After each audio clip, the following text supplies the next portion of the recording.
दोस्तों, आपका एक बार फिर से हमारे चैनल नोटबोर्ड में स्वागत है।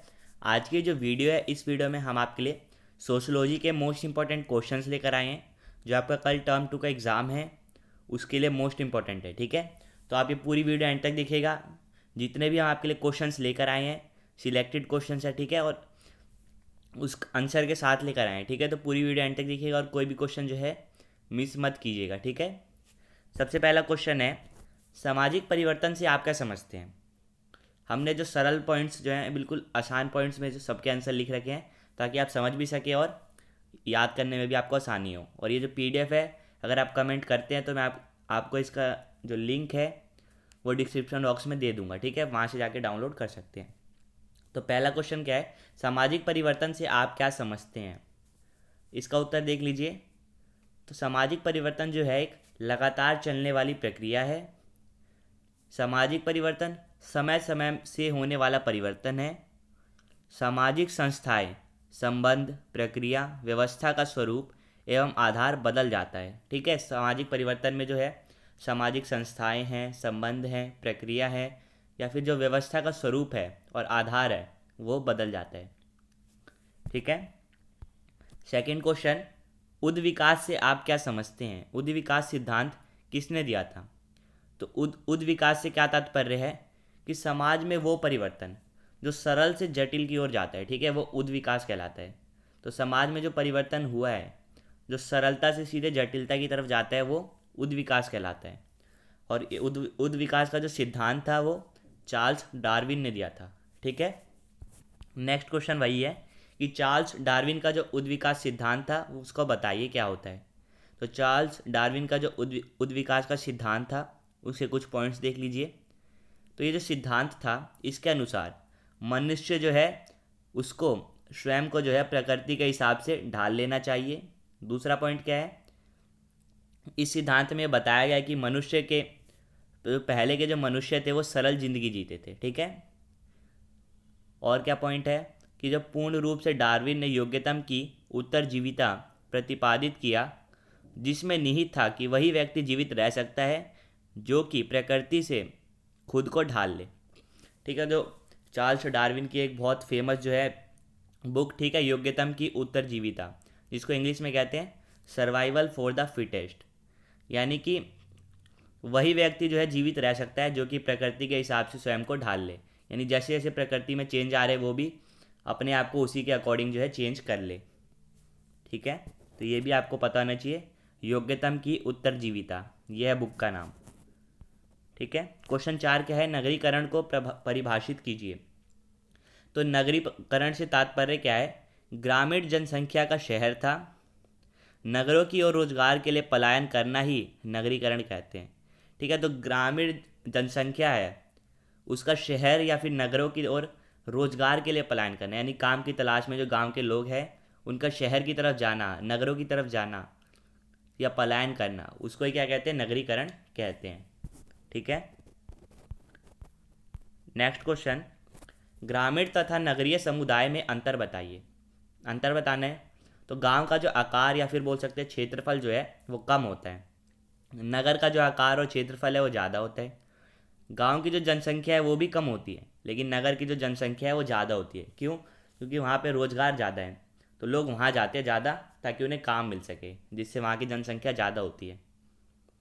कृषि प्रधानता ज़्यादा होती है, गांव में खेती ज़्यादा होती है, नगर में द्वितीय कार्य ज़्यादा होते हैं। ठीक है, द्वितीय क्षेत्र में जो कार्य आते हैं वो नगर में ज़्यादा होते हैं। फिर व्यक्तिगत संबंध होता है गांव में, और नगर में जो है व्यक्तिगत संबंध होता है वहाँ पे भी, लेकिन गांव के मुकाबले जो है कम होता है। फिर सामाजिक परिवर्तन धीमे होता है ग्रामीण क्षेत्रों में, और नगर में सामाजिक परिवर्तन तेज़ी से होता है। ठीक है, फिर गांव, कस्बा और नगरों में अंतर बताइए। तो गांव क्या होता है, जहाँ जनसंख्या कम होती है, कृषि की प्रधानता होती है और सरल जीवन जो है लोग जीते हैं। कस्बा क्या हो गया, गांव से कुछ दूरी पर ही उपस्थित होता है कस्बा। ठीक है, नगरों का छोटा रूप होता है। ठीक है, गांव से कुछ दूरी पे होता है और नगरों का छोटा रूप। ठीक है, वहाँ मतलब नगर जैसी थोड़ी बहुत सुविधाएं हैं।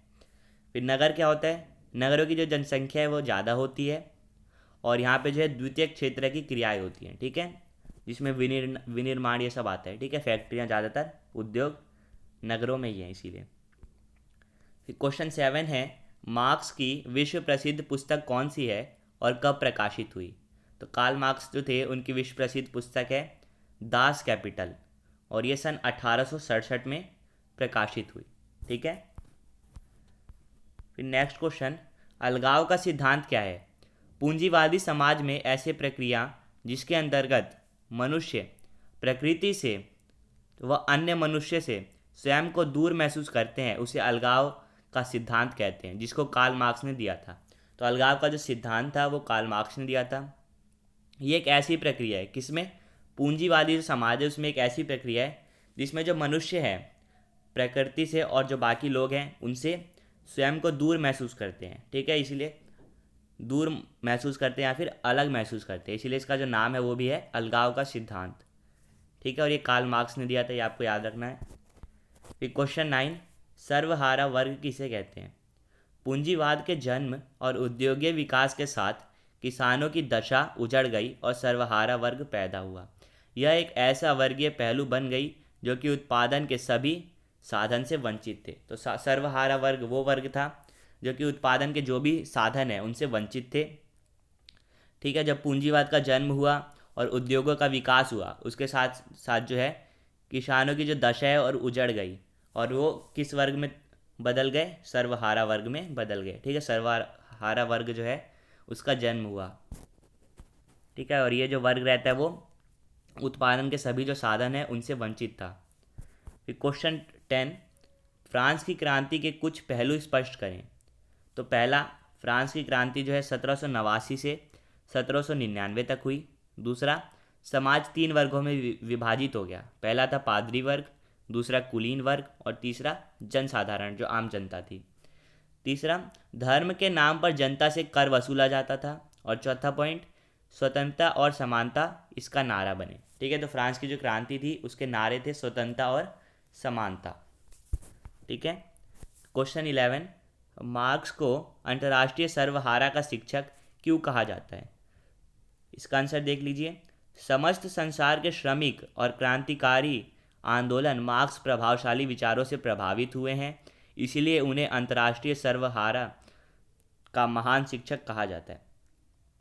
क्योंकि जो पूरी दुनिया है उसमें जितने भी आंदोलन हुए हैं, चाहे श्रमिक आंदोलन है, क्रांतिकारी, ठीक है, श्रमिक और क्रांतिकारी जो आंदोलन हुए हैं, मार्क्स जो कार्ल मार्क्स थे उनके विचारों से प्रभावित थे, ठीक है। इसलिए जो उन्हें जो है अंतर्राष्ट्रीय सर्वहारा का महान शिक्षक कहा जाता है, ठीक है। नेक्स्ट क्वेश्चन, दुर्खिम ने सामाजिक तथ्य की परिभाषा क्या दी है? आंसर देख लीजिए। दुर्खिम के अनुसार सामाजिक तथ्य व्यवहार, अनुभव या क्रिया का वह पक्ष है जिसका निरीक्षण वस्तुनिष्ठ रूप से समान है और जो व्यक्ति को एक विशेष ढंग से व्यवहार करने को बाध्य करता है, ठीक है। जो सामाजिक तथ्य है उसका दुर्खिम ने क्या परिभाषा दी है कि जो सामाजिक तथ्य है वह व्यवहार, अनुभव या क्रिया का एक पक्ष है, ठीक है। जो निरीक्षण, जिसका जो निरीक्षण है वो वस्तुनिष्ठ रूप से समान है और जो व्यक्ति का एक विशेष ढंग से व्यवहार करने को बाध्य करता है, ठीक है। ये आप याद कर लीजिए। फिर क्वेश्चन 13, करिश्माई सत्ता से आप क्या समझते हैं? कुछ व्यक्तियों में कोई विलक्षणता, करामत या चमत्कार दिखाने की वास्तविकता शक्ति होती है जिसके द्वारा की गई सत्ता करिश्माई सत्ता होती है, ठीक है। बहुत सिंपल है।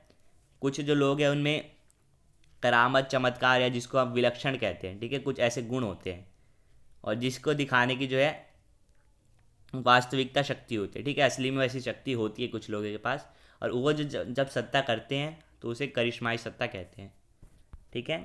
क्वेश्चन 14, नौकरशाही से आप क्या समझते हैं?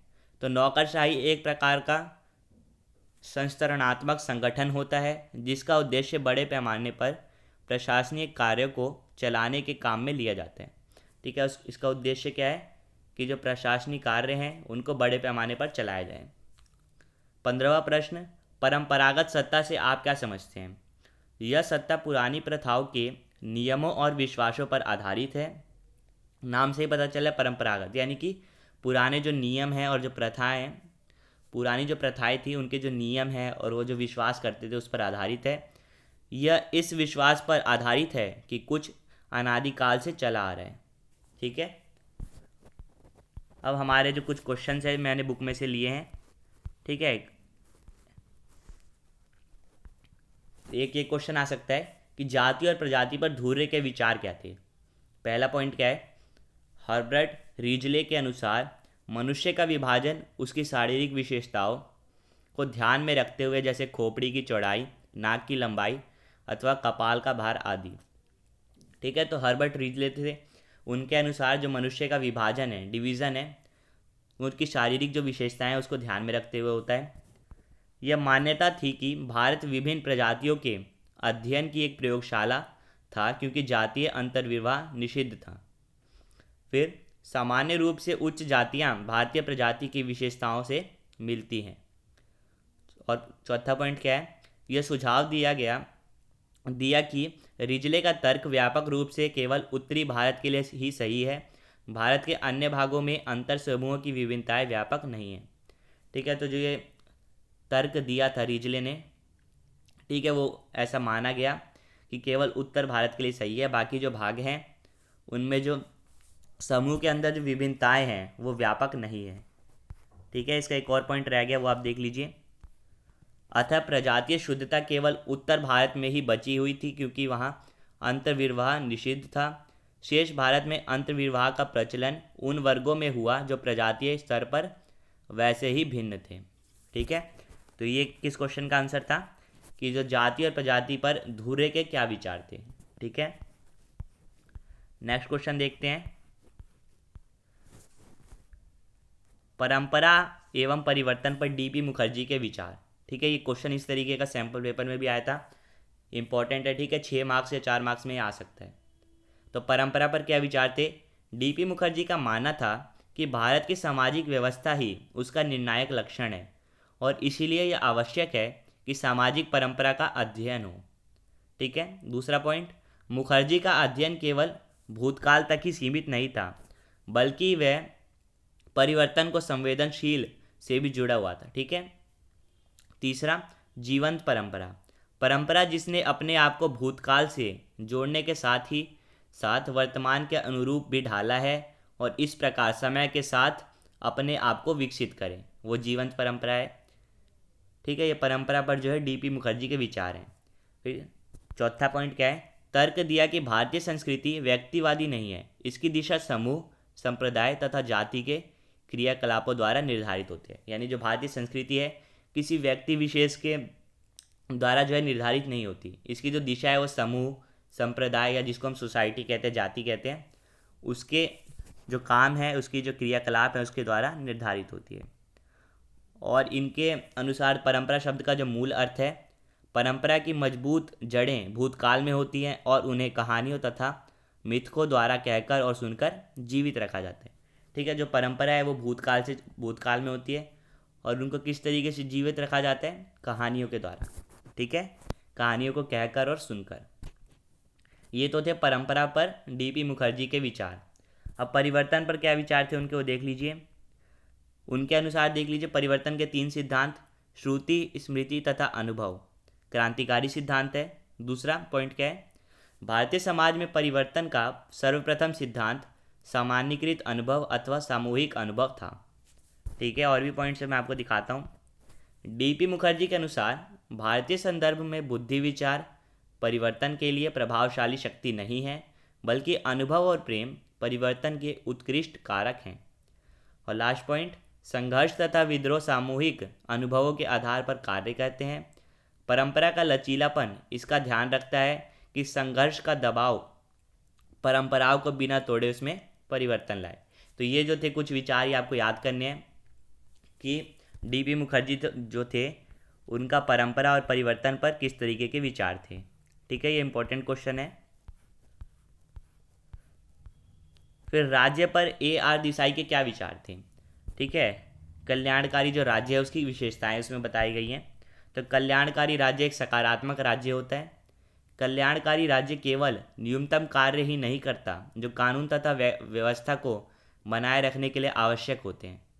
ठीक है, यह हस्तक्षेपीय राज्य होता है और समाज की बेहतरी के लिए सामाजिक नीतियों को लागू करने के लिए अपनी शक्तियों का प्रयोग करता है। ठीक है, हस्तक्षेपीय यानी कि हस्तक्षेप करते हैं, यानी हर मामले में शामिल होता है ताकि जो समाज है उसकी बेहतरी के लिए और जो सामाजिक नीतियाँ हैं उनको लागू करने के लिए वो भी अपना योगदान दे सके, और इसके लिए वह अपनी सारी शक्तियों का प्रयोग करता है। फिर कल्याणकारी राज्य है वो एक लोकतांत्रिक राज्य होता है। लोकतंत्र की एक अनिवार्य दशा होती है। औपचारिक लोकतांत्रिक संस्थाओं बहुपार्टी चुनाव विशेषता समझी जाती है। इसकी अर्थव्यवस्था मिश्रित है। मिश्रित अर्थव्यवस्था क्या होती है? ऐसी अर्थव्यवस्था जहां निजी पूंजीवादी कंपनियां तथा राज्य दोनों साथ साथ काम करती है। और लास्ट पॉइंट क्या है? कल्याणकारी राज्य न तो पूंजीवादी बाजार को ख़त्म करता है और ना ही यह जनता को निवेश करने से रोकता है। तो ये इतने सारे पॉइंट्स हैं, इसमें से आप जो आपको आसान लगे, जो आप याद कर सकते हैं वो कर लीजिए। ठीक है, ये क्वेश्चन जो है 6 मार्क्स में या 4 मार्क्स में ज़रूर आ सकता है। ठीक है, तो डीपी मुखर्जी वाला क्वेश्चन और ये AR देसाई वाला क्वेश्चन जो है मोस्ट इम्पॉर्टेंट है। बाकी जो क्वेश्चन है वो भी इम्पोर्टेंट है, आप देख लीजिए। ठीक है, तो होप आपने जो सारे क्वेश्चंस हैं देख लिए होंगे। अगर आपको इस PDF का लिंक चाहिए तो प्लीज़ डिस्क्रिप्शन कमेंट कर दीजिएगा, मैं आपको डिस्क्रिप्शन बॉक्स में इसका लिंक जो है प्रोवाइड कर दूंगा। आपसे फिर मिलेंगे नेक्स्ट वीडियो में किसी और टॉपिक के साथ। तब तक के लिए bye bye, see you again and thanks for watching.